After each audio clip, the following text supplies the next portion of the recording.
আসসালামু আলাইকুম বন্ধুরা, সবাই কেমন আছেন? আসিফ নজরুলের কার্যালয় ঘেরাওয়ের ঘোষণা মাহিনের সংগতি জানালেন হাসনাত।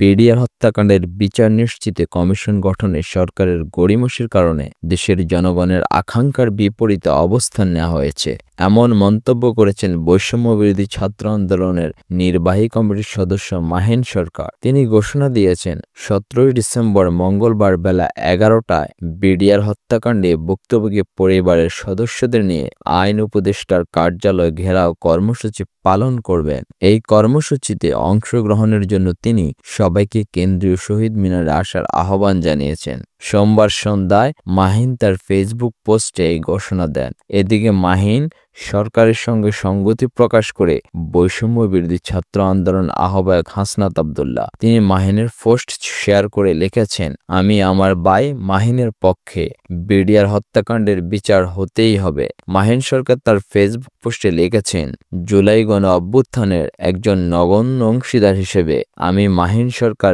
বিডিআর হত্যাকাণ্ডের ভিকটিম পরিবারগুলোকে সঙ্গে নিয়ে আগামীকাল 17 ডিসেম্বর আইন উপদেষ্টার কার্যালয় ঘেরাও করব। আমার সঙ্গে যদি কেউ নাও যায়, এমনকি পুরো বাংলাদেশের একজনে যদি আমার পক্ষে না থাকে, তবুও আমি আমার এই দৃঢ় অবস্থান থেকে বিন্দুমাত্র পিছু হটব না। তিনি আরও লিখেছেন, 4 মাস দায়িত্ব গ্রহণের পরেও বিডিআর হত্যাকাণ্ডের বিচার নিশ্চিত করতে না পারা হলো এই অন্তর্বর্তী সরকারের একটি চরম ব্যর্থতা। কমিশন গঠনে গড়িমসি করে এই সরকার দেশের জনগণের আকাঙ্ক্ষার বিপরীতে অবস্থান নিয়েছে, যা স্পষ্টতই প্রহসনের শামিল। মাহিন বলেন, 71-এর মুক্তিযুদ্ধের বিজয়কে ভারত নিজের জয় হিসেবে প্রচার করে বিভ্রান্তি ছড়াচ্ছে।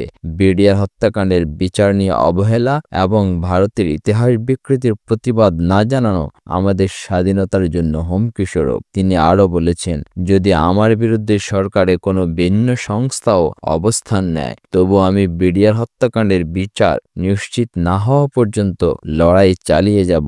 আগামীকাল সকাল 11টায় সচেতন ছাত্র নাগরিকদের সঙ্গে কেন্দ্রীয় শহীদ মিনারে দেখা হবে। প্রসঙ্গত, মাহিন সরকারের ফেসবুক পোস্টে মাহিনের সঙ্গে সংগতি প্রকাশ করে লিখেছেন হাসনাত আব্দুল্লাহ, মাতৃভূমি অথবা মৃত্যু, ইনকিলাব জিন্দাবাদ।